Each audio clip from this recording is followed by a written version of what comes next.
दर्शकवृन्द नमस्कार। PNB-खबर.com को यो विशेष श्रृङ्खलामा हामीसँग धार्मिक अभियन्ता गुरु विप्रमणि कोइरालाजी हुनुहुन्छ। गुरु यहाँलाई स्वागत छ PNB-खबर.com मा। हजुर नमस्कार, धन्यवाद। आराम हुनुहुन्छ? गजब। यहाँले अघि अफ द इयर कुराकानी गर्दाखेरि प्रचण्ड जब सत्तामा आए त्यति बेलै उनको कुण्डली हेर्दाखेरि चाहिँ यिनले आत्महत्या गर्न सक्छन् भन्ने हामीलाई लागेको थियो। अहिले चाहिँ आएर बोले यिनले भन्दै हुनुहुन्थ्यो होइन, खासमा के हो त्यो कुरो अलिकति बताइदिनुहोस् न दर्शकहरूलाई। उनको एक्ज्याक्टली कुण्डली हामीले हेरेका छैनौँ। उनको जस्तै फिजिकल्ली र उनको गराइमा हेर्ने ज्योतिषशास्त्र यस्तो हो जो कुण्डली मात्र हेरिँदैन, उसको विगत के हो, वर्तमान के छ र भविष्य के छ भन्ने अध्ययन पनि गरिन्छ। त्यहाँ उनी 81 लाइटमा आएछन्। के भयो भने उनले सारा संसारलाई एकचोटि के हो त प्रचण्ड भने, र सायद जनतामा, हामी त जनतामा धेरै सुन्थ्यौँ। अब कसैले गर्छ भने प्रचण्डले गर्छ, अरू कसैले गर्दैन भन्ने आश थियो के। त्यो आशालाई निराशामा परिणत गरे। जस्तै हिटलरले पनि संसार खाए है त, मान्छेलाई मारे, त्यही मान्छेलाई राखेर फ्रिजमा राखेर मान्छेको मासु खुवाए, अन्तिममा सुसाइड गरेर मरे। यो उधुम सपना देखेर माथि नै जान्छु सबै सिद्धाउँछु भनेर लाग्नेको अभिगत त्यही हुन्छ। त्यही भएर यिनको र अनि एउटा गुरुले चाहिँ उनको कुण्डली हेर्नुभएको थियो अरे, उहाँ र हामी बसेर समीक्षा गर्दाखेरि यिनको कुण्डलीमा नि सुसाइड गर्ने योग चाहिँ छ। यिनी सिधै के अरे हिटलर जस्तै हुन सक्छन् भन्ने त्यहाँ हाम्रो छलफल थियो। त्यही छलफल अहिले आउँदा उनले प्रकट गरे, सुसाइड गरौँ कि गरौँ जस्तो लाग्छ। सुसाइड गर्ने मान्छेले 2-3 चोटि भन्यो भने जान्नुहोस् हामीले नि गाउँमा देखाएको छौँ, सुसाइड गरौँ कि मरौँ कि जस्तो लाग्छ भन्ने मान्छे 1 हप्ता 1 महिना 3 महिनामा मरेको देखाएको छौँ। 8-10 वटै केस छन् त्यस्ता। त्यसपछि प्रचण्डले सुसाइड गर्छन्। अब यही परिस्थिति हो भने त बेर लाग्दैन हो। अब तपाईँहरू राज संस्था र हिन्दू राष्ट्रको पक्षमा हजुर निरन्तर आन्दोलन गर्दै आउनु भएको मान्छे होइन। हजुर। राज संस्था कहिले फर्किन्छ भन्दा अलिक पछाडिको टाइम दिनुभएको थियो तपाईँले, 80 साल पछाडि भन्नुहुन्थ्यो होइन, यो कुण्डली सुण्डली के हेरेर। तर अहिले त अब धेरै व्यक्तिहरू यो 69 साल पनि पुग्न पाउँदैन, सरी 79 साल पनि पुग्न पाउँदैन, 79 सालको वैशाख 11 गते कट्न पाउँदैन भन्न थालिसके। खास कुरो के हो?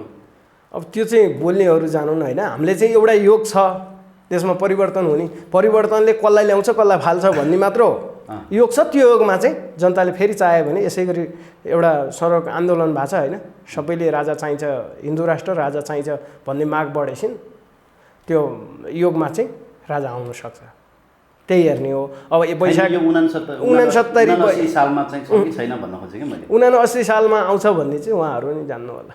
अब त्यसको बारेमा चाहिँ तपाईँलाई चाहिँ त्यसो लाग्दैन? होइन, मैले आउँछ त्यति छिटो हुँदैन लाग्दैन। त्यति छिटै कसैले चाहेर भन्दैमा 2-4 वटा समूह आएर राजा ल्याऊ भन्दैमा राजा आउने जाने हुँदैन। राजाको बारेमा चाहिँ के छ भने यो पार्टी र गिरिजाप्रसाद कोइराला र राजाको बारेमा एउटा सम्झौता भएको थियो। राजालाई चाहिँ ब्रेन र जस्तै बनाउने, अभिगत बनाउने पारस र ज्ञानेन्द्रलाई भन्ने योजनामा बाहिरी शक्ति, राजनीतिक केही दलहरू त्यो चलखेलमा थिए रे है। प्रत्यक्ष हामी गिरिजालाई भेटे पनि होइनौँ, हामीले 2-4 जना उहाँकै वरिपरि बस्ने राजनीतिक विश्लेषक या राजनीतिक कर्मीबाट सुनेका हौँ। अनि राजाले नि भनेको थियो नि मेरोमा चाहिँ हामीमा चाहिँ ऊ सम्झौता भएको छ, अब त्यसको कार्यान्वयन हुने बेला आयो भनेर एकचोटि राजाले बोलिसक्नु भएको छ होइन त? छैन बोलेको छ, तपाईँले उसँग थियो पार्टीमा र मेरो सम्झौता छ भनेर।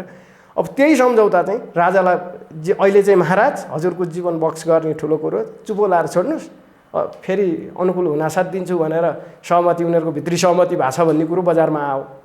त्यही अनुसार चाहिँ 80 सालमा त दिन सक्छन्। तर केपी ओलीले गरे जस्तै प्रचण्ड र उनको 2 वर्ष 5 महिना, 2 वर्ष 6 महिना, 2 वर्ष 6 महिनाको ऊ भएर नदिने ऊ छ भने त होइन। तैपनि त्यो योग छ, त्यो योगमा सहमति पनि छ, योग पनि छ।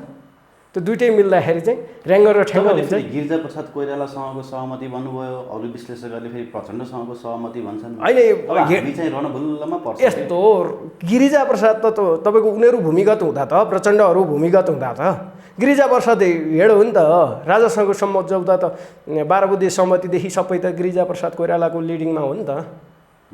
त्यो भएर चाहिँ गिरिजाप्रसाद कोइरालासँग भने हौँ हामीले। मार्केटमा हल्ला अर्को के गर्छन् भने केपी ओली र राजाको पनि घाँटी जोडिसकियो, जसरी बिपी र राजाको घाँटी जोडिएको थियो भन्छन् होइन। यहाँले चाहिँ वस्तुस्थितिहरू हेर्दाखेरि अहिलेको चर्ती कलाहरू हेर्दाखेरि केपी ओलीले राजा फर्काउन चाहेका छन् जस्तो लाग्छ कि लाग्दैन? केपी ओलीले राजा फर्काउने होइन, माहौल चाहिँ फर्काउने तताउने काम गर्छन्। केपी ओलीसँग राजाकै सम्बन्ध हो भने चाहिँ केपी ओली सत्तामा पुगेको थियो त, पावर आएको थियो त, यो कुराको मान्छे लबिङ किन नगरे? त्यहाँ ल्याएर त बोल्नु पऱ्यो नि होइन? पावरमा भयो बेला नबोलिदिने। अनि यो हाम्रो देशको राजनीति के छ भने जस्तै अहिले रविन्द्र मिश्र होइन त, राजाको बारेमा हिन्दूको बारेमा बोले भनिन्छ नि। अब यो के रहेछ भने नेता मैले बुझे चाहिँ राजनीतिक कर्मीहरूको दोहोरो चरित्र अनुसारको एक छ। जस्तै केपी ओलीलाई हेरौँ, हाम्रो कृष्णबहादुर महरालाई आरोप लागेपछि अग्नि सापकोटालाई सभामुख बनाइयो। अग्नि सापकोटाले सभामुखले पेस गर्नै दिँदैनन्, सभामुख को भनेर प्रतिप्रश्न गरे। एमसिसी पास गर्नुपर्छ भनेर उनी आफै लागि परेका थिए।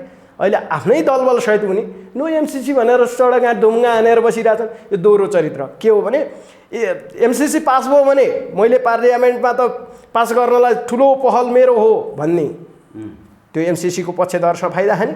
एमसिसी पास भएन, जनताको यस्तै दबाब भयो भने ढुङ्गा हाने भने एमसिसी ब्याक भयो भने अनि जनतामा आएर कुल्लिने। मैले भनेको थिएँ एमसिसी लागू गर्न हुँदैन, यहाँ अमेरिकन सेना परेड खेल्छ, अर्काले हाम्रो बौद्धिक सम्पत्ति लान्छ, खनिज पदार्थहरू लान्छ भनेको थिएँ। त्यही भएर मेरो एजेन्डा चाहिँ एटेच भयो, त्यही भएर मलाई भोट हाल भन्ने यो भोट तान्ने माहौल जस्तो लाग्छ मलाई। खासै त्यो चाहिँ लाग्दैन चुनावी एजेन्डा, चुनावी भोट तान्ने एजेन्डा होइन। तर राजा ज्ञानेन्द्रले नै मनिषा कोइरालासँग भेटेर केपी ओलीको धेरै विरोध नगर्नु, केपी ओलीले हामीलाई सहयोग गर्छन् भनेको कुरा त सञ्चार माध्यममै आएको हो नि। यस्तो केपी ओली धुर्त छन्, हामीले पहिल्यैदेखि हेरेका छौँ केपी ओलीको राजनीति होइन। धुर्त हुन् केपी ओली? यदि होइन भने उनलाई पाल्ने रामनाथ दाहाल कि के हुन्? उनको नाम कहिले जपे? उनलाई जसले ल्याएर पढायो, जसले राजनीतिक गुरु हुन् नि त, उनको नाम एकचोटि भनेर देख्नु भएको छ तपाईँले? सुन्नु भएको छ काहीँ मिडियामा? म पहिल्यैदेखि धनी थियौँ, यत्तिकै ठाडमाड हो।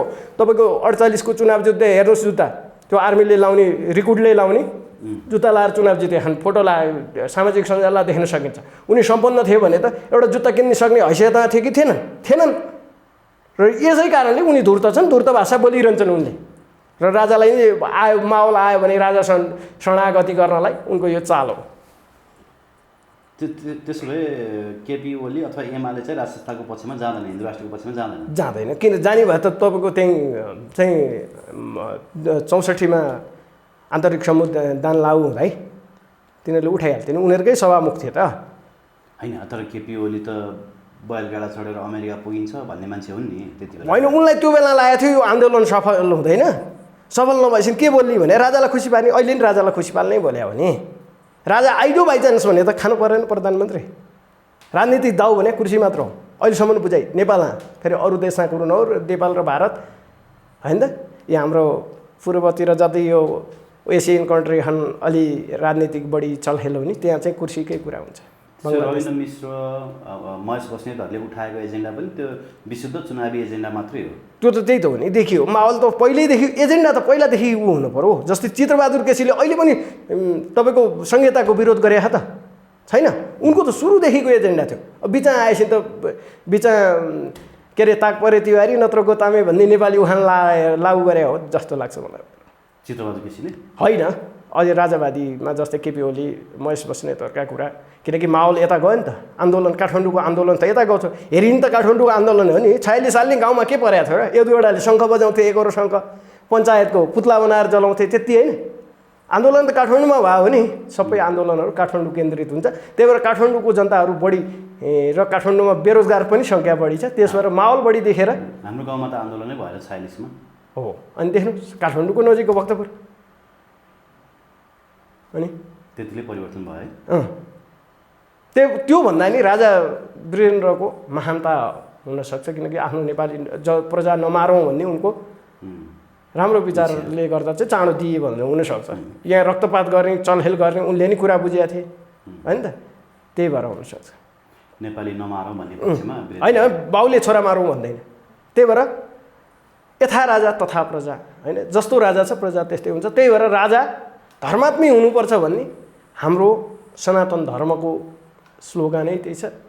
त्यही भएर हामीले राजा किन चाह्यो भने तपाईँ मानिलिनुहोस्, जति जोड्या भयो नि, घरमा बा हुनुहुन्छ एकदम त्यो ऊ हुनुहुन्छ, तपाईँ अनुशासित बा हुनुहुन्छ, यस्तो दायाँ बायाँ खानुहुन्न, रक्सी खानुहुन्न, जाँड रक्सी चुरोट खैनी केही खानुहुन्न, तपाईँले जाँड खाएर गदिनँ आज बाहिरै बसौँ है बाले मार्छ भन्ने अभिभावकको डर हुन्थ्यो। यो देशमा त अभिभावकको डरै भएन। देख्नु भएन मध्यराति संसद के अरे ऊ लिएर दौड्या छ अरे के साइन गर्न दौड्या राष्ट्रपति कहाँ 12 बजे गइयो 12:30 बजे गइयो भनेको छ किनकि अभिभावक विहीन भएर हो के। अनि राष्ट्रपतिको नि अदान देखिँदैन यो देश। राष्ट्रपति नै एउटा मान्छे त हो नि उचाल्ले एकछिन तपाईँले यो गरिदिनुहोस् भने पुर्याउनेहरूलाई त उनले नि माया गरिदिनै छ उहाँले नि त्यही गर्नुहुन्छ। त्यही भएर अभिभावक चाहियो डरो अभिभावक संयमित अभिभावक चाहियो भन्ने छ नि त अभिभावक। त्यो त अब लाग्यो होला कम्युनिस्टहरूलाई लाग्छ। अनि केपी बाले पानीको बोतलमा समेत केपी ओलीको फोटो छापिसक्यो हो। त्यो पानी चोकमा केपी ओलीको फोटो छ। त्यो पानी जसले छापो या पानीको बोतलमा प्रिन्ट गरो जसले पानी सित्तैमा खायो त्यो अब केन्द्रीय सदस्य हुने र आगामी चुनावमा कहाँ जित्ने ठाउँमा टिकट पाउने पक्का गर्नलाई हो। त्यो चाहिँ गुलामी भन्छ नि।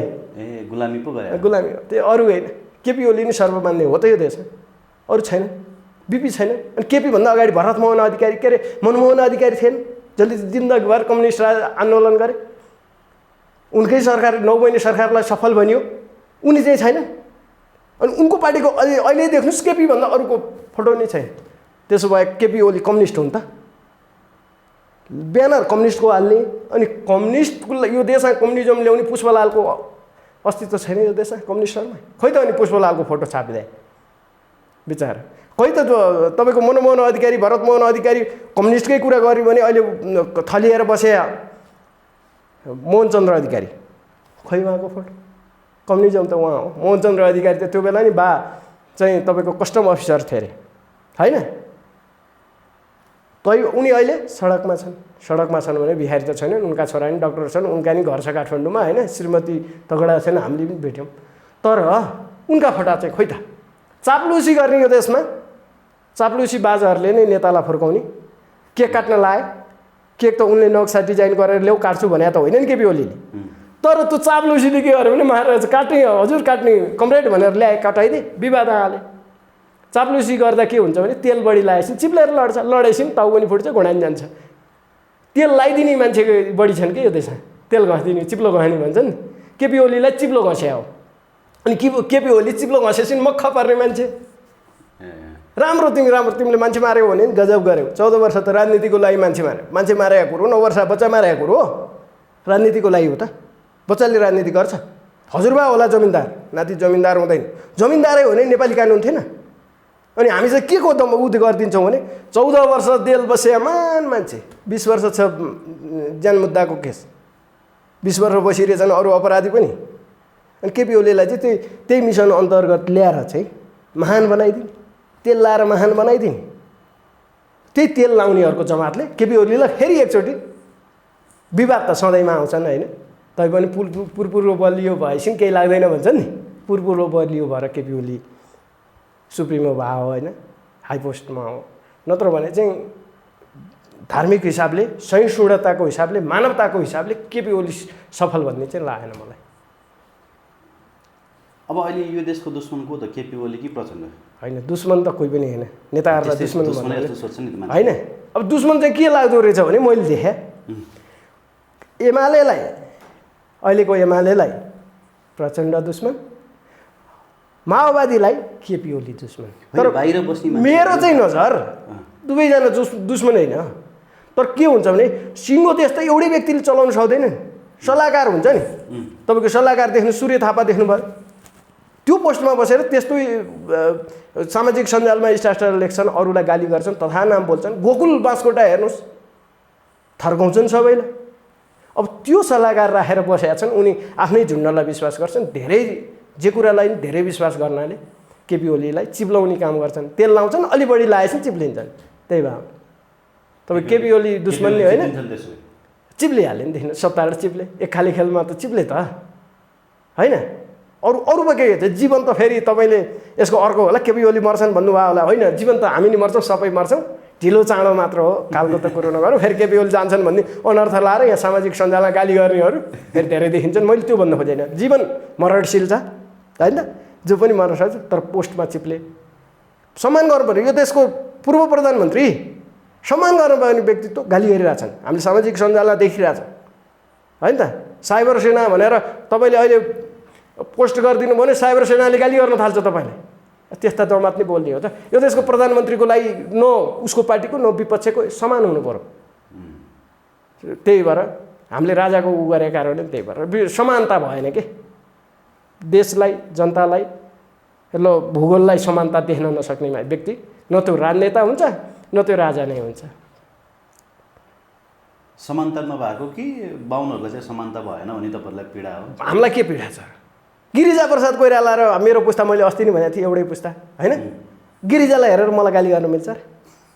मिल्दैन। गिरिजाले ऊ भयो भनेर गल्ती गरेँ भनेर मलाई गाली गर्न मिल्दैन। म त गाउँको साधारण मान्छे, साधारण व्यक्तित्व त। तर यसो सामाजिक सञ्जालमा कमेन्टहरू हेर्दाखेरि बाहुन क्षेत्रीहरूमा चाहिँ धेरै उफ्रिरहेछन् होइन, राज चाहियो भनेर। अरू चाहिँ फेरि अलिक कम उफ्रिरहेका छन् कि होइन। ब्राह्मणले के बुझिया छ भने अभिभावक बुझिया छ, सिस्टम बुझिया छ, शिष्टाचार बुझिया छ होइन त। घरमा शिष्टाचार गरिदिने व्यक्ति हो, शिष्टाचारको बा हो भने छोराहरू शिष्टाचारमा रहनै पर्छ। अनुशासित बा भयो भने छोराहरू नै अनुशासित रहनै पर्छ। केपी ओली नि बाहुन हुने बा त हामीले मिडियामा पहिल्यै भनेको थियौँ। तपाईँको केपी ओलीले बा भन्नु अगाडि तपाईँकै कार्यक्रममा केपी ओली हाम्रा बा, छोराले गल्ती गरे बाले पेनाल्टी तिर्दिनुपर्छ भनेको थियौँ हामीले गौकुलको केसमा। त्यसपछि बा शब्द भाइरल फेरि भयो होइन त। अब बा त बुढो 70 कटा मान्छेलाई नेपाली समाज नेपाली कल्चरको बा हो। केपी ओलीलाई बा भन्दा के हो? मेरो बाको मेरो केपीको उमेर उति बुढो मान्छेलाई बाको एजको मान्छेलाई काका बा भनेर सम्मान गर्ने यो हाम्रो धार्मिक परम्परा होइन त। पूर्वीय दर्शनले त्यही सिकाएको छ। त्यही भएर बा भन्दा ओहो केपीलाई बा भनेर अरूले रोइलो गर्नु चाहिँ त्यो अनुचित हो होइन। जस्तै भारतमा चाहिँ महात्मा गान्धीलाई बापु भनिन्छ होइन त। अभिभावक हो नि देशको अभिभावक। अहिले बा भने चाहिँ केपी ओलीलाई बा भने चाहिँ उनकै सुन्डा मुन्डाले बा भने हुन्। खासै अब अभिभावक प्रधानमन्त्री भइसकेका मान्छे बा चाहिँ बा हुन् होइन। बा भन्दा अरूले रोइलो गर्न पनि पर्दैन। तर वास्तविक बा भन्ने कसले भन्यो भन्ने मात्र कुरो महत्त्वपूर्ण हुन्छ। जे होस् केपी बा भन्दा देउबा चाहिँ अलिक ठिक छन् है? छैन, त्यस्तो होइन। यी 5 जना मात्रै मन्त्री, 5 जना नभनु अहिले त 7 जना पुगे, 7 जना मात्रै मन्त्री राखेर पनि चलाइरहेछन्। मन्त्री राखे त यस्तो भागभण्डा त्यहाँ मिलेको छैन। कसलाई के दिने धेरैले एप्लिकेसन हाले होलान् होइन। कसलाई के दिनु भने उनी रणबल्लामा परेर हो र यो देशको माया गरेर र राज्यको ढुकुटीलाई बर्बाद नगरौँ भने जस्तै राजा भरतको जस्तै कन्सेप्ट तपाईँलाई मैले यहाँ महाभारत जोडिहालेँ एकचोटि। राजा जब रामको वनवास भयो, कार्यवाहक राजा थिए भरत होइन। उनको पाला 14 वर्षसम्म न कोही जन्म्यो न कोही मर्यो, कालै आएन होइन त। कालै आएन 14 वर्षसम्म काल आएन। अनि उनको ढुकुटी कति भयो भने डबल भयो। राजाले राम जानुभन्दा आउँदा डबल भएछ ढुकुटी। न जनसङ्ख्या बढाएको छ न तिरोतिरी मान्छे बढाएको छ, तर ढुकुटी चाहिँ दोब्बर बनाइदिए। त्यसो के भयो भने तपाईँको राजा भरत कार्यवाहक थिए होइन त। कार्यवाहकले सबै कुरो निर्णय गर्न मिल्दैन। तर उनी के गर्थे भने जस्तै गाईहरूलाई जौ खुवाइदियो नि, त्यो जौ सबै पचाउँदैन थियो। त्यो जौ छुट्टाएर चाहिँ त्यसलाई चाहिँ रोटी बनाएर खान्थे, सुकाएर पिँधेर सफा गरेर राजा भरतले होइन त। अनि त्यो हुँदा चाहिँ प्रजाले के सिक्यो भने मेरो राजा त यस्तो सदाचारी छ, अन्नको वेस्टेज हुनुहुन्न भन्ने छ र हामी चाहिँ के गर्ने, हामीले खाद्यान्नहरूलाई फाल्नुहुन्न, वेस्टेज गर्नुहुन्न भनेर उनीहरूले त्यही सिके। राज्य कोषमा भण्डारमा डबल भइदियो। त्यही भएर अहिले त यहाँ हेर्नुहोस् त, त्यो राजाको भरतको कहानीले के हामीलाई मेसेज दिन्छ समाजलाई भने राजा भने ढुकुटी दोहन गर्ने होइन, ढुकुटीलाई बचाइदिनुपर्छ भन्ने। अहिले हेर्नुहोस् त कति अर्ब खर्च गरेको छ तामझाम मासु। अस्ति कोही उसँग चाहिँ मासुहरूको ऊ देखाइदिएको थियो, यति खर्च गरे उति खर्च गरे, राज्य कोषबाट फलानालाई यति ढिस्कानालाई यति भनेको छ। राज्य दोहन गर्ने राजा नबन, राजा भरत जस्तो बन। रामायण पढ्नुहोस् होइन त। हाम्रो त साहित्य त अथाह छ, तर त्यसको लेसन के हो, पाठ के हो होइन त। त्यसले समाजलाई दिने सन्देश के हो भनेर बुझ्नुपर्ने हुन्छ। अब शेरबहादुरमा नि यो त देखिँदैन फेरि होइन त। राज्य ढुकुटी बचाउनुपर्छ भन्ने त देखिँदैन। त्यही भएर केपी चाहिँ गलत, शेरबहादुर चाहिँ वाहवाही भन्ने कुरो चाहिँ यो चाहिँ अन्धाले हात्ती छामे जस्तै हुन्छ। त्यही भएर तुला राख्नुभन्दा नेपालीमा उखान्छ नि, घिउ बेचुवा र तरबार बेचुवा के दुइटै उस्तै हुन्। ओके, हामी 16 श्राद्धमा छौँ। लगभग 16 श्राद्धको पनि अन्तिम पुग्न लाग्यो। केही दिन पश्चात घटस्थापना छ। 16 श्राद्धको महिमाको बारेमा केही कुरा गर्ने भनेर आज हामी यहाँ बसेका थियौँ यो बहसमा। र सुरुमा मैले अलिकति करेन्ट राजनीतिक सिचुएसनलाई जोडिहालेँ। के छ सोह्र श्राद्ध किन होइन गर्नुपर्ने हो, यो सोह्र श्राद्धमा चाहिँ श्राद्ध गर्ने जुन चलन छ यो किन हो, यहाँले भन्नुभएको थियो केस किन काट्नुपर्ने हो, यो विषयमा के बताइदिनुहोस् न दर्शकहरूलाई। यस्तो पहिला श्राद्ध जानु होइन, हाम्रो जुन ग्रन्थ छ, जुन लोककथाहरू छ, यसले समाजलाई एउटा न एउटा पाठ दिएको छ होइन। अनि श्राद्ध पहिला श्राद्ध जानु होइन। श्राद्ध भने के भने श्रद्धाले अर्पण गरिने पितृलाई या देवलाई अर्पण गरिने, श्रद्धाले अर्पण गर्ने चिज, श्रद्धा गर्ने चिजलाई श्राद्ध भनिन्छ। अर्पण गर्ने भने पितृहरूलाई दिने होइन, खान पाउँछन् उनीहरूले, पाइहाल्छ। तपाईँको यो अहिले इन्टरनेटमा हालेछन्, देख्नुहुन्छ तपाईँ इन्टरनेटबाट फिङ देख्नुहुन्छ तपाईँ भिडियो, सूक्ष्म रूपमा गछ नि होइन। त्यही भएर दुई कुरा छ भने एउटा सूक्ष्म शरीर छ, एउटा स्थूल शरीर छ। स्थूल शरीर हाम्रो, हामी बोलिरहेछौँ, सूक्ष्म शरीर भित्र छ, त्यो निक्लिने चिज त सूक्ष्म शरीर हो नि। त्यो अर्पण गर्ने पदार्थमा नि सूक्ष्म शरीरको जस्तै सूक्ष्म तत्त्व हुन्छ, त्यो तत्त्व यदि गन्न होइन त त्यो चिज चाहिँ पितृले पाउँछन्, या देवलाई दियो भने देव पाइन्छ। अरू देशमा त श्राद्ध गर्दैनन्, त्यहाँका पितृहरूले चाहिँ खानु पाउँदैन होइन। हामी त पूर्वी दर्शनका ऊ हो नि त, हामी त ऋषि महर्षिहरूका यो देवभूमि हो त। अनि तपाईँको बागमती किनारमा ऋषिले चाहिँ पहिलो अन्न जौ छरेर चाहिँ मानवमा वितरण गरेर ठाउँ हो त। हामी त यो त बागमती किनारमा, बागमती किनारमा खेतमा जहाँ ढल बग्छ, जहाँ पहिला खेत थियो, खेत छ नि, अब त्यो थाहा भयो। पहिला त खेत थियो नि त, बागमती किनारतिर खेत थियो नि, त्यो खेतमा जौको उत्पादन गरे ऋषि। बागमतीको महिमा छ होला नि सर, छैन? छ। अनि यत्रो हिन्दू 94% ओमकार भएको परिवारले सबैको ढल चाहिँ लगेर त्यही बागमतीमा हाल्छन्, पाप लाग्दैन यिनीहरूलाई? पाप त लाग्छ नि, बुझ्नुपर्ने हो। राज्य नि त्यस्तै हो, 2046 सालसम्म त्यस्तो थिएन। त्यसपछि प्रजातन्त्रले गोलमालो गर्यो, त्यही गोलमालको दिनदिनै खाइरहेछन्, त्यही आँची गरिरहेछन्, सबै लगेर ढल मिसाइरहेछन्। त्यही त दुर्देश सबै नर्कमा जान्छन् नि, गइहाल्छ। मैले त्यो श्राद्धको कुरामा के जोड्न खोजेको थिएँ भने नि, नेपाली समाजमा कस्तो खालको मनोविज्ञान छ भने बाँचुन्जेल छोराछोरीले केही दियोस् नदियोस् मतलब छैन, छोराछोरीले हेरोस् नहेरोस् मतलब छैन। मरे पछाडि चाहिँ यो छोरोले श्राद्ध गर्छ कि गर्दैन, यो कतै क्रिस्चियन बन्ने हो कि, अथवा यो कतै विदेश जाने हो कि, मलाई तर्पण देला कि नदेला, मलाई यो लेखिन्छ पिण्ड देला कि नदेला भन्ने मात्रै हुन्छ, क्रिया गर्ला कि नगर्ला। बाँचुन्जेल चाहिँ उसले लगेर आमालाई त्यो वृद्धाश्रममा लगेर फ्यालिदिन्छ कि। आमाहरू यहाँ गाउँमा कता कता लेकमा घाँस दाउरा गरेर सकि नसकि एक्लै भात पकाएर खाइरहेका हुन्छन्, छोराछोरीहरू विदेशमा मौज मस्ती गरिरहेका हुन्छन् होइन। अनि मरे पछाडि चाहिँ त्यो तर्पणको आश क्या, यो ठिक हो होइन? यो ठिक होइन। अहिले हाम्रोलाई सबैले छोड्छ, पूर्वी हावाले छोड्छ, बुझ्नुभयो नि? सिङ्गल लाइफ मनोमानी लाइफ, पश्चिमी हावा भनौँ न। पश्चिमी हावाले छोड्छ होइन। अनि त्यसैको सिको हो यो। पश्चिममा नि तपाईँको सिङ्गल शब्द हुन्छ नि, बाबितना साथ आमा सिङ्गल हुन्छन्, हुँदैनन्। यो राज्य हेर्नुहोस् त कति विभेदकारी छ। दलित भनेर कोठा सुत्याउँछ, दलितको शरीर चाहिँ 60 वर्षपछि निर्दो हुने, अनि एउटा भारी बोक्ने बाहुनको शरीर चाहिँ 70 वर्षसम्म तगडा हुने हो त। अनि दलित भन्दिने, अनि दलित भनेर चाहिँ वर्ग छुट्याइदिने राज्यको काम हो त, होइन? होइन। अब अहिले के भइदियो भने यो पश्चिमी हावा छोएपछि हामीलाई नै सिङ्गल सिङ्गल सिङ्गल फेज। हामीले त जस्तै पितृदेव भव, अतिथि देव भव होइन, गुरुदेव भव हाम्रो त थियो नि। हाम्रो यो वैदिक सनातनमा चाहिँ के हो भने नारीलाई या पुरुषलाई होइन त, नारीलाई चाहिँ सानामा 12 दाइदेखिबाट होइन त, उमेरमा श्रीमानदेखि वृद्धमा छोराले सुरक्षित गर्नु भन्ने छ हाम्रो मान्यता होइन त। सुरक्षित गर्नु कि अधीनमा राख्नु? अधीनमा होइन, सुरक्षित गर्नु, सेफ्टी प्रोटेक्सन दिनु होइन त, कन्ट्रोल गर्नु होइन, त्यो हो। अनि जिन्दगी अनि पश्चिमी हावा चलेपछि के हुन्छ भने ऊ बाआमालाई यहाँ छोड्छ, पैसा कमाउनुको लागि जबरजस्ती जान्छ। हाम्रो त्यो सिस्टम होइन फेरि। अहिले चलिआएको चाहिँ त्यही हो होइन त। तर हाम्रो सनातन धर्म, हाम्रो पद्धतिले त्यो सिकायो होइन। बाको छोरो के अरे राजाको जेठो छोरो, प्रजाको कान्छो छोरो, प्रजाको कान्छो छोरोले बा आमा पाल्ने, राजा जेठो छोरोले राजपाठ गर्ने होइन, सिस्टम त्यो हो। अब त्यो बाँचुन्जेलले खाना नदिने अनि मरेपछि चाहिँ देखावटीको लागि, देखासेखीको लागि श्राद्ध गर्नु, त्यो औचित्यहीन हुन्छ। अहिले त अब यो सबै देखासेखी हो। हेर्नुहोस्, यो अहिले दिया श्राद्धले कसैले पाउनेवाला छैन।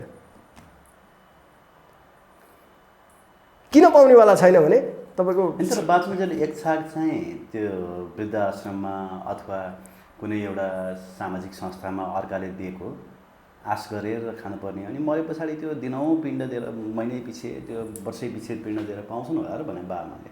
यस्तो हो, यस्तो सूक्ष्म शरीरले सूक्ष्मता खोज्छ, स्थूल शरीरले यस्तो ठुलो खोज्छ। त्यही भएर अब जीवन छ, जहिले नि छ, मृत्युपछि नि छ, मृत्यु अगाडि नि जीवन छ भन्न खोजे हो यसको सन्देश। दुइटै जीवन, सूक्ष्म जीवन, स्थूल जीवन, आत्मा परमात्माको कनेक्सन दुइटैको छ है। जीवन रहँदा पनि छ, भौतिक शरीर रहँदा पनि छ, शरीर नाशमान भएपछि तपाईँको आध्यात्मिक शरीर पनि छ है भन्न खोजे हो यसले। र भौतिक शरीर र तपाईँको नेगेटिभ पोजिटिभ इलामेन्ट भने जस्तै हो। मरेपछि कोही फिर्ता आएको छैन, थाहै छैन मलाई त। हो यही त थाहा पाउनु पऱ्यो नि त, थाहा पाउनु पऱ्यो। मरेपछि कोही फिर्ता आएको छैन, फिर्ता त शरीर आएको छैन, मरेपछि मान्छे फिर्ता आइरहेछ। याद गर्नुभएको छ यो कस्तो हजुरबाको हजुरबा कुप्रो हजुरबा जस्तो जन्मेछ भन्छन्। त्यो कुप्रो हजुरबा त्यहाँनिर उसको शरीर आत्मा त्यहाँनिर आएर चाहिँ अर्को शरीर लिएर आयो, फर्केर नआएको होइन कि त्यही स्थूल त्यही शरीर त्यही रूपमा आकारमा नआउला। कुकर्म गरेछ भने घरमा बस्ने कुकुर कति वफादार होला होइन त, छ नि, कुकुर बनेर नि आइदिन सक्छ, आइरहन्छ कि शरीर आउँदैन होइन, फर्किया छैन होइन, तर फरक रूपमा फर्किया छ, पहिचान गर्न गाह्रो छ। तपाईँको चन्द्रमाको भित्रको माटो हेर्न पावरवाला लेन्स भएको टेलिस्कोप चाहिएला नि त होइन, यसै नाङ्गो आँखाले देख्न सकिँदैन। हो हाम्रो नि शिवजीको तेर्सो आँखा भनेको छौँ, तेर्सो आँखाको प्रयोग गर होइन, ध्यानधारा चाहिँ पाउन सकिने कुरालाई चाहिँ। अब भौतिक कुरा होइन नि त, त्यसो शरीर गएपछि त सूक्ष्मता भएर अर्कोमा आउँछ, त्यही भएर चाहिँ फर्केर आउँदैन भने आउँछ भन्छ नि त, देखाएको छैन नि त हामीले। हो त्यो तपाईँले देख्नेलाई चाहिँ चस्मा लाउनु पऱ्यो नि सर, टेलिस्कोप हाल्नु पऱ्यो नि चस्मा लाउने त फेरि आध्यात्मिक ज्ञानको चस्मा। समाजमा घटित त हेर्नुहोस् त, जसले अनाधिकृत पैसा ल्याएर सक्छ ऊ पनाती भएर जन्म्यो भने त्यो दुर्व्यसनीमा फसेर सडकमा आएर त्यो घरबार सबै सिद्धाएर त्यहीँ आउँछ। जसरी कमा उसै गरी सिद्धाउन आइपुग्छ ऊ, या त पहिल्यै सिद्धाएर जाला होइन, नसक्यो भने नाति बनेर आएर नि सिद्धाउँछ नि त। कुकर्म गर्नेहरू भ्रष्टाचार गर्नेहरू चाहिँ अरबपति बन्दै गएका छन् सर, यस्तो देख्नु भएको छ नि। तपाईँले सधैँ चिसो देख्नु भएको छ, सधैँ बर्सात भए देख्नु भएको छ। भगवान्ले एउटा चक्र हाल्दा धनी हुँदै गएका छन्, गरिब झन्झन गरिब हुँदै गएका छन् सर। गरिब त यस्तो गरिब कर्मले गरिब हुने हो होइन। अनि गरिब भनेर के हो त, तपाईँ मानिलिनुहोस् एउटा धनाढ्य व्यक्ति चौतारीमा सुत्न सक्ला, सक्दैन नि? सक्दैन। हो धन के हो भने भोक लागेको बेला रुखो मिठो मसिनो जस्तो दिन्छ, आनन्दले सन्तुष्टि भएर खायो भने त्यो धन हो। निन्द्रा लागेको बेला तपाईँको तलै ऊ एउटा चाहिँ तन्दा हालेर भुइँमै सुत्न पऱ्यो भने नि सुत्यो भने त्यो धन हो, बुझ्नु भएन? पैसा धेरै हुने मान्छे बढी तनावमा छन्, औषधि खाएर सुत्छन्, जाँड खाएर सुत्छन्, याद त्यसैलाई चाहिँ सन्तुष्टि भन्न मिल्दैन। सन्तुष्टि कहाँनेरि भन्ने कुरो हो होइन, मैले सन्तुष्टिको कुरा गरिनँ, तपाईँले भन्नुभयो कुकर्म गर्नेहरूको चाहिँ धन नासेर जान्छ होइन। धन छोरा सबै मान नासेछन् त अहिले त। भ्रष्टाचार गर्नेहरूको छोराहरू चाहिँ अहिलेका सबभन्दा बढी खुङ्खार बिजनेसम्यान यिनीहरूको पनाती भाषिएला नि त, यो चाहिँ जान्नुहोस् न, त्यो चाहिँ पनाती भाषिनु चाहिँ पनिसमेन्ट होइन, दण्ड होइन। ठिक छ सर, सोह्र श्राद्धको विषयमा कुरा गर्न खोजेका छौँ हामीले, श्राद्धको विषयमा कुराकानी गरेर अलिकति के हो सोह्र श्राद्ध भनेको? सोह्र श्राद्धले गरिने यो 15वटा श्राद्ध हुन्छ, 15वटा हुन्छ। अनि आमा नभए मान्छेले औँसीमा नि श्राद्ध गर्छन् कि होइन, यो सोह्र श्राद्धको हुन्छ। अनि औँसीको दिन गर्दा 16वटा हुन्छ कि, त्यही भएर सोह्र श्राद्ध हो। सोह्र श्राद्धमा चाहिँ के छ भने, त पहिला श्राद्धको महिमाको कुरो गरौँ। श्राद्ध कहाँदेखि उत्पत्ति भयो भने, जब तपाईँको धुन्धुकारी भन्ने तपाईँले सुन्नुभयो होला होइन, धुन्धुकारी र गोकर्णको कथासँग जोडिन्छ होइन। जब त्यहाँ एउटा लेसन छ, धुन्धुली भन्ने एउटा ब्राह्मणी अति राम्री, ल तपाईँको आत्मादेव ब्राह्मण विद्वान, तर उनका सन्तान थिएन। उनले सन्तान इच्छाको लागि एउटा योगीसँग भेटे, कहाँ हिँडेका छौ वैराग्य भनेर सोधे। आत्मादेवले भने, गुरु म त महाराज सन्तान नभएर पिरले भन्छ। सन्तान नभए भएपछि अलि नराम्रो होला, भोलि कुल भाषा होला, चढ्दौ वैराग्यतिर हिँड, मुक्तितिर जाऊ भने। तपाईँको यो सुन्नु छैन, मलाई आवश्यकता मलाई सन्तानको हो भने, सन्तान दिन्छौ कि यी मरौँ भने। अब मार्न त भएन, एउटा फललाई अभिमन्त्रित गरेर ल लैजाऊ, यो तिम्रो बुढीलाई खाऊ भने। धुन्धुली कस्ती थिइन् भने सन्तान पाएछिन् मेरो शारीरिक स्वरूप उड्छ, सुन्दरतामा कमी आउँछ, बुढाले यो वास्ता गर्दैन, हेर्दैनन् मलाई भन्ने उनलाई पिर थियो कि सन्तान पाउँदिनँ भन्ने। अहिलेका मात्रै युवतीहरू होइन त्यति बेला त्यस्तै हुन्थ्यो। त्यहाँ भने कोही थिए, एक आधा त भइहाल्छ नि। अनि त्यसो भएपछि उनले स्याउ लिएर गए थिए, स्याउ लिएर दिएर नाच्दै खुसी हुँदै गएको थियो नि त। उनलाई त सन्तान चाहिएको थियो, ल म यहाँ खाऊ भने। धुन्धुली भने खान्न, के हो यो खायो भने एकदम राम्रो सन्तान पैदा हुन्छ, सुसंस्कारी सन्तान पैदा हुन्छ, खाइदेऊ भने। उनले के भने खान्न भने। खानुपर्छ, मलाई त जसरी नै सन्तान चाहिन्छ भनेपछि हस् हजुर भने एउटा खोपामा राखेँ। अनि त्यतिखेर उनी अलि निराशमा बसेका थिइन्। उनकी एउटा साथी आइन्, होइन ए धुन्धुली किन तिमी निराशमा बसेका छौ? उनी के भयो भने अब बुढाले फल ल्याएछ नि योगी महाराजले दिएर, छोरा पाए के सन्तान पाइदिनु पर्यो भनेर, अब त्यही भएर चाहिँ पिर छ मलाई, मेरो सुन्दरता घट्छ भनेर उनले दुखेसो पोखिन् उनलाई। उनले के भनिन् भने ध्याट म 2 जीवकी भएको छु, मेरो बुढो विदेशमा छ, तर मैले अर्काको नाजायज सन्तान पैदा बोकेको छु, अब मलाई मर्नु बाँच्नु भएको छ, तिमी यसो गर, यो फल नखाऊ, तिमी दिनै पछि पटुका बाँध, अलिक ठुल्ठुलो भुँडी देखाउँदै जन्मेपछि म तिमीलाई ल्याएर यो दिइहाल्छु नि, मैले पाएको चिज, मेरो नि नाक काटेर जोगी नि, तिम्रो पनि यो सुन्दरता नघट्ने भनेर उनले सुझाव दिइन्। उसको साथीले, धुन्धुलीको साथीले दिएछिन्। उनले के गरिन् भने यस्तो हेरेर स्याउलाई हात झ्यालाड फालिदिन् के, बाहिर गाई थिए चरिरहेको, गाईले त्यो फल खाइदिन्। अनि फल खाइदिएछिन्, गाई र त्यो मान्छे दुइटै ओके, तिनको साथी र ऊ। उनले त्यही नाटक गरिन् जे साथीले सिकायो, कपडा सपडा हालेर भुँडी ठुलो देखाउन थालिन्, पेटहरू होइन, गर्भिणी भन्ने बनाइन्। त्यो भएपछि दुइटै एकैचोटि जन्मिए।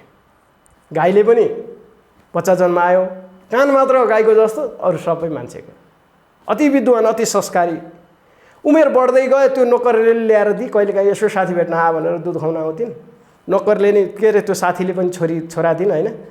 अनि धुन्धकारी राखे, धुन्धुलीको छोरो धुन्धकाली। अहिले बाको नाम मोहन भयो भने मबाटै आउने अर्को मनोज नाम राखिन्छ नि होइन, त्यो चलन त्यो बेला नि रहेछ क्या। अनि त्यसपछि त्यो धुन्धकारी त्यो चाहिँ उल्फट्याङ सानैदेखि अर्कालाई कान तान्दिने, खोज्दिने, चिमट्ने, उदण्ड गर्यो। तर गोकर्ण चाहिँ एकदम सहनशील राम्रो बालकमा ऊ भए, गाईबाट जन्मे, दुइटैलाई पाले आत्मदेवले। अनि त्यसपछि गुरुकुलमा पढाउनु पठाए। गुरुकुलमा पढाउनु बसेपछि धुन्धकारी उपद्रो गर्ने, सबैलाई कुट्ने, त्यहाँ दुःख दिने। गोकर्ण राम्रोसँग वैदिक साहित्य अध्ययन गर्न थाले। उनी आफ्नो टाइमसम्म बसे। धुन्धकाली 16 भएछिन्, बेस्याहरूको सङ्गत गर्न थाल्यो, मदिराको सङ्गत गर्नु पर्यो, मासु खानु पर्यो, उसलाई दुनियाँ मोजबस्ती चाहियो। अब पैसा कहाँबाट ल्याउने भने एक दिन घर आमा एक्लै थिइन्, धुन्धुली चिरपटले हानेर आमालाई मारिदियो। भाइभरको गहना साना सबै सम्पत्ति लिएर टाप, धुन्धकारी टाप भयो। धुन्धकारी गएछिन्, बुढा आए, ओहो कसले मारो, कसले अज्ञात मारो भने त्यही पिराले उनी पनि मर्दे, आत्मदेव पनि मरे। अनि तिनीहरूको चाहिँ त्यो धुन्धकारीले चाहिँ यस्तो सञ्जाल बनाएको थियो, साथीहरू बनाएको थियो, चोरेर भने नि मिठो खाने के उसको टार्गेट। अनि बेस्यासँग सङ्गत गर्ने। अनि एक दिन चाहिँ राज दरबार चोर्ने योजना बनाएछ धुन्धकारीले। अरू साथीहरूले के भन्यो भने शान्तिन चोरीमा त यो 2 मुखी खाइएला, अब राजैको चोर्नु जाँदा त त्यहाँ त पारे पहराहरू एकदम सुरक्षा त कडा हुन्छ। त्यो कडा सुरक्षाले चाहिँ सुरक्षा हुन्छ। अब यसले हामीलाई राज कैदी बनाउने भयो, अपराधी बनाउने भयो भनेर सबै मिले। ती आइमाई जो जम्मा गरेको थियो 7 वटी आइमाई, तिनीहरूसँग मिले सडक्क लाएर 20 रक्सीमा 20 मिसाए खैसी ऊ बेहोस भयो, मरेन। अनि सबै मिलेर अब मरेन के गर्ने त भने यो भोजपका आगो चाहिँ मुख हालेर खनाइदिउँ। त्यो आगो हुन्छ नि, आगो चाहिँ मुख हालेर खनाएर मार्थे। मारेपछि त ऊ प्रेत भयो। अनि गोकर्ण उताबाट पढेर फर्के, घर आएको कहिले ढुङ्गा हान्छ, कहिले छानामा होइन, कहिले अनेक रूप गर्दै आउँछ, कहिले टोकौँला चाहिँ आउँछ। ओहो के हो यो त को होस् भनेर सोधे गोकर्णले। म चाहिँ दाइ म त धुन्धकारी हुँ। के गरिदियो यो बत्ती हो भने मेरो कुबुद्धिले यो बत्ती भयो भने। अनि के गरिदिनु पर्यो भने मलाई चाहिँ तारिदेऊ। के गरी तारिदिनु भने पहिला श्राद्ध गरिदेऊ, अनि सप्ताह लाएर तारिदेऊ भने। अनि गोकर्णे औँसी भनिन्छ नि, बाबुको मुख तिजभन्दा अगाडिको औँसी, बाबुको मुख हेर्ने औँसी भन्छन् नि। हो त्यो गोकर्णले श्राद्ध गर्न आरम्भ गरे औँसी भएर। किनकि यो प्रेत आत्माहरू, खराब आत्मालाई चाहिँ औँसीकै दिन तार्नुपर्ने भएर औँसीको दिन श्राद्ध गरिदिए उनले। त्यो श्राद्धको चलन चल्यो। यो मालवे श्राद्ध भन्छ 16 श्राद्धलाई। त्यसपछि यसको निरन्तरता पितृहरूलाई दिने। यसको चाहिँ के छ भने तपाईँले तर्पण दिने जतिलाई पिण्डदान, या त 3 पुस्तालाई, मामलीपट्टिको 3 पुस्तालाई नै पिण्ड दिनुपर्छ, दिने बनाउँछन् 6 वटा छ होइन। कोहीले चाहिँ त्यो जसलाई तर्पण दिनुपर्छ नि, त्यो तर्पण दिने जति सबैलाई पिण्ड दिन्छन्। र यो सबैलाई पिण्ड दिने र 15 वटा औँसीको दिन एउटा गर्ने भएर यो 16 श्राद्धको प्रचलन। त्यही श्राद्धपछि लगातार यो जो मरेको अकालमा मरेका प्रेत आत्माहरूदेखि नतरेका कोही अज्ञात हुन्छ नि, कहाँ हरायो थाहा छैन, 100 वर्ष भयो, 100 वर्षपछि उसको अर्को पुस्तानी मऱ्यो, त्यसको श्राद्ध पिण्डबानी भएन भने, क्रियाक्रम नभएपछि तीलाई तर्न गरिएको श्राद्ध हो 16 श्राद्ध। अब श्राद्ध फरक छ 16 श्राद्ध र तिथिको श्राद्धमा, किनभने श्राद्ध 2 चोटि गरिन्छ। तिथिको श्राद्ध व्यक्ति कुन तिथिमा मर्यो होइन, कुन महिनाको तिथिमा मर्यो, शुक्ल पक्षमा मर्यो या कृष्ण पक्षमा मर्यो, त्यही तिथिमा दिइन्छ। यो 16 श्राद्धमा चाहिँ तिथि चाहिँ त्यही पारिन्छ, अगाडि आउने। जस्तै हजुरबाको तिथि अगाडि आयो भने हजुरबाको गरिन्छ, भएको आयो भने भएको अगाडि गरिन्छ होइन। अब यो होइन 2 पटक चाहिँ किन गर्नुपर्ने भने 2 पटक यस्तो त्यो पिण्ड एउटा कुरो चाहिँ हामी पिण्ड बाँच्छौँ होइन। पिण्ड भनेको के हो भने हामीलाई नि मांस पिण्ड भन्छ नि त होइन। त्यो सुरुमा विकसित हुँदा नि सानो पिण्डको आकारमा विकसित हुने हो। त्यो सूक्ष्म शरीर जो भड्किरहेछ नि त्यसलाई ल्याएर त्यो पिण्डमा राख्ने, अनि पिण्डमा चाहिँ अरू कुरा अर्पण गर्ने, दान गर्ने हो कि। त्यही भएर पिण्ड बनाइन्छ। 16 श्राद्धमा चाहिँ सम्पूर्ण पितृको पिण्ड बनाइन्छ, पिण्डदान गरिन्छ। त्यो तिथिको श्राद्धमा चाहिँ एउटा मात्र व्यक्तिको पिण्ड बनाएर अरूलाई चाहिँ तर्पण मात्र दिइन्छ। त्यही भएर 16 श्राद्ध र तिथिको श्राद्धको फरक त्यही हो। र त्यो पितृहरूले सम्पूर्ण पितृहरूले पाउने 16 श्राद्ध, त्यही भएर 16 श्राद्ध हो, त्यसको महिमा। त्यही भएर उच्च गाइया छ। अहिले मैले तपाईँको धुन्धकारी र उसको उ गरेँ, त्यसको लेसनको बारेमा जाउँ होइन। हामी कस्तो ब्राह्मण हौँ भने त्यसको पाठ के हो, तिमी आध्यात्मिकपट्टि पनि नजाऊ, धार्मिकपट्टि पनि नजाऊ, त्यसको लेसन के हो भनेर मात्र दिन प्रस्तुत गर्नुपर्छ भन्ने खाले होइन। तपाईँको जस्तै धुन्धुलीले चाहिँ अर्का छोरो स्वीकारिन् होइन, त्यही पनि नाजायज गर्भधारण भए, त्यसले काम के गर्यो भने नाजायजै गर। त्यसले समाजमा त उदण्ड गर्यो नि त धुन्धकारीले। हो धुन्धकारी र धुन्धुलीको कथाको लेसन के हो, पाठ के हो, समाजमा मेसेज के हो भने यदि तिमीले त्यो बच्चाको त के दोष थियो र उसले उसको आमाले पो नाजायज कर्म गरिन् र नाजायज सन्तान गर्भ बस्यो, त्यो बच्चाको त त्यहाँ केही दोष छैन छ र। यस्तो हो त्यो आत्मा, त्यो हिजो आउने गरे आजको पुण्य कर्म या दुष्कर्म छ नि, भोलिको फल भनेर आउँछ त। त्यही फल हो। हिजो त ऊ दुष्कर्मको थियो नि, गोकर्णले उसको श्राद्ध गरिदिनै पर्ने लिखत थियो, प्रारब्ध भनेको थियो। प्रारब्ध के थियो? भोग्न आउने हो। बाआमा त एउटा नियति हुन्। आमाको मन किन त्यता गयो भने त्यही सन्तान जन्माउनु छ नि त। त्यही सन्तान जन्माउन चाहिँ गलत कार्य गरिन् के उनले। रिलेसन के हो भने नाजायज सम्बन्ध र नाजायज औलाद, नाजायज सन्तानले समाजमा वर्णशङ्कर जन्मिन्छ। त्यो वर्णशङ्करले समाजको व्यवस्थालाई खलबल पुर्याउँछ, शान्तिलाई अशान्तिमा उ गर्छ, सबै भाषिन्छ भन्ने एउटा सन्देश हो नि त। हामीले यो श्राद्ध गर्ने कर्म गरौँ या हाम्रा कुनै साहित्यका कथा भनौँ, प्रवचन भनौँ या सन्देश भनौँ, त्यसले त एकवटा तपाईँको समाजमा त उदाहरण दिएछ त होइन, पाठ दिएछ। यसको लेसन के हो भन्ने कुरो चाहिँ होइन, मेसेज के हो भन्ने मेसेज, गतिलो मेसेज दिएछ हाम्रो उसले। अहिले चाहिँ हामी पूर्वीय दर्शन जस्तै हजुरबाको जस्तो ब्राह्मणीय कर्ममा चाहिँ नलाए पनि हामी के छ भने हाम्रो पूर्वीय दर्शनले के बतायो, यसको पाठ के हो। अहिले मैले तपाईँ राजा भरतको कुरो गरेँ। राज्यमा बस्ने मान्छे मनोमौजी गरेर हुँदो रहेछ भन्ने पाठ हो नि त, सन्देश हो नि त। धुन्धुलीको सन्देश नै के हो भने नाजायज सन्तानले समाज बिगार्छ, परिवार बिगार्छ, सम्पूर्ण बिगार्दो रहेछ भन्ने लिसन हो कि हामीले उ गऱ्यौँ। अब 16 श्राद्ध के भने मैले 16 श्राद्ध भएको गरेँ, कपाल खौरेको छु होइन त। अब मैले गरेँ होइन, मैले मेरो छोरालाई सिकाएँ, मलाई नि दिएँ, मैले नि यही गरेको छु, तैँले नि गरिदियो भन्ने सिकाएँ। यो रीति चलिरह्यो भने धार्मिक प्रवृत्तिको मानवहरूको जन्म भइरहन्छ भन्ने मात्र हो। ओके विक्रमणि सर, निकै मिठो कथा पनि सुनाउनु भयो धुन्धकारीको होइन, र 16 श्राद्धको बारेमा पनि एउटा राम्रो मेसेज दिनुभयो। यहाँलाई धन्यवाद दिन चाहन्छु। तपाईँलाई नि यो 16 श्राद्धको बारेमा श्राद्धै गर्दै नगर्ने समाजमा चाहिँ ल्याएर मलाई अब गाली खुवाउनु हुनुभयो, त्यसको लागि नि धन्यवाद। किनकि गाली गर्छन् नि त, हामीले दिएर पिण्ड दिए, कसले खायो, पिण्ड गाईले खायो, खोलामा बगायो, हजुरबाले खाएदेखि बाले खाएदेखि भन्ने एउटा समाज छ नि त, नदेखिनेको समाज। आहा नभए अन्ना समाज यिनीहरूले त गाली गरिहालिन्छ। अझै हामीले विस्तृत रूपमा सोह्र श्राद्धलाई, कपाल खौरिने कुरालाई, अरू कुरालाई होइन वर्णन गरेनौँ, किनकि कपाल नखौरिकन एउटा कुरो जोडिहालौँ अन्त्यमा। कपाल नखौरिकन श्राद्ध गर्दा, हविष्य नखाइकन श्राद्ध गर्दा तपाईँले दिया तर्पण रगत बराबर हुन्छ होइन। पिण्ड चाहिँ विष्ट, चराले जुन फोहोर फाल्छ नि त होइन, स्टुल फाल्छ, त्यो विष्ट समान हुन्छ, पितृले पाउँदैन। त्यो गर्ने यदि तपाईँको यो प्रिय मिडियाबाट मैले के भन्न चाहेँ, श्राद्ध गर्ने या श्राद्ध गराउने ब्राह्मणलाई या श्राद्ध गर्ने कर्तालाई के भन्न चाहेँ भने, तपाईँ बाको श्राद्ध गर्नुहुन्छ, हजुरबाको श्राद्ध गर्नुहुन्छ, 16 श्राद्ध गर्नुहुन्छ, तिथिको श्राद्ध गर्नुहुन्छ, 96वटा श्राद्ध छन् त वर्षमा गर्नुपर्ने होइन, एउटा मान्छेले गर्नुपर्ने। अब त्यो 2टा श्राद्ध गर्नुहोस्, तिथिको त्यो त असम्भव छ अहिलेमा 96वटा, 2टा चाहिँ श्राद्ध गर्दा पनि कपाल खौरिनुहोस्। यदि कपाल खौरिनु हुँदैन, तपाईँको कपाल खौरिँदा चिसो लाएर चाहिँ दिमागमा पानी जम्छ या आँखामा ऊ हुन्छ, ठन्डा लाग्छ भने श्राद्ध नगर्नु, मनले तर्पण मात्र अर्पण गर्नुहोस्, श्राद्ध नगर्नुहोस्। किनकि तपाईँले दिएको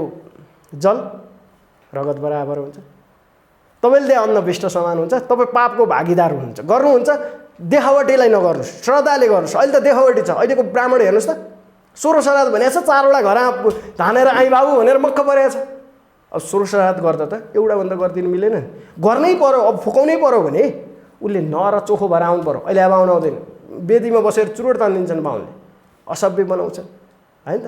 त्यसलाई त्यही भएर मैले आदरणीय ब्राह्मण समाज जो पण्डितजीहरूलाई के भने एउटा गर्नुहोस् सकेसम्म, होइन गर्नै पर्छ भने नुहारा गर्नुहोस्, फेरि नुहारा गर्नुहोस्, कपडा वस्त्र फेरेर फेरि शुद्धता भएर आउनुहोस्, र कुसकै राख्नुहुन्छ अर्को केहीमा राख्नुहोस् होइन। 2टा 4वटा 6वटा नगर्नुहोस् पैसाको लोभमा। हाम्रो पूर्वीय दर्शनलाई भण्डारामा नहाल्नुहोस्। अनि कर्ताहरूलाई के भन्छ भने, एक दिन कपाल खौरी के हुन्छ, 7 दिनपछि त पलाउँदो रहेछ त कपाल होइन। देखाउनलाई नगर्नुहोस्, श्रद्धाले गर्ने श्राद्ध होइन त, श्रद्धाले गर्नुहोस्, भावपूर्ण रूपले गर्नुहोस्, एकदम खुलेर गर्नुहोस्। र कर्ता र गराउने मान्छे र गर्ने मान्छे 2टै शुद्धता हुन जरुरत छ। अहिले 5वटा 7वटा श्राद्ध गराएर आउने बाहुन पनि अशुद्ध हुन्छ होइन। कपाल नखौरी गरी जति छोरो अशुद्ध छ नि बाउको श्राद्ध गर्ने, त्यति नै 4वटा 5वटा श्राद्ध गरिदिने बाहुन पनि अशुद्ध छ। किनकि त उनीहरू त नर्थ आउँदैन, उनीहरू हतारले भागेका छन्। अनि जस्तै अहिले म्यादी प्रहरी थप्छ नि चुनावको लागि होइन त, उनीहरूले त आफ्नो चेलाहरू त गठन गर्नु पऱ्यो नि त। 16 श्राद्धको लागि चाहिँ ल बाबु यति जमात चाहिँ तिमी तयार हुनुपर्छ भनेर आफ्नो यजमान हेरेर म्यादी प्रहरी जस्तै बनाउनु पऱ्यो। एउटा चेलो त थप्नु पऱ्यो नि। र त्यही भन्छु, तपाईँको यो लोकप्रिय कार्यक्रममा बोल्नलाई बोलाइदिनु भयो, समय दिनुभयो, समयको लागि र तपाईँको निमन्त्रणाको लागि धन्यवाद। तपाईँको अब 16 श्राद्धको बेला तपाईँहरूको पितृले आशीर्वाद दिउन्, तपाईँको च्यानल अझै पपुलर होस् होइन। र तपाईँलाई चाहिँ देशले चिनोस्, राम्रो युवराज खत्री, राम्रो मिडियाको राम्रो मान्छे र क्यामेराको गलत प्रयोग नगर्ने मान्छे भनेर चिनोस्। त्यही भन्दै तपाईँलाई पनि धन्यवाद, नमस्कार।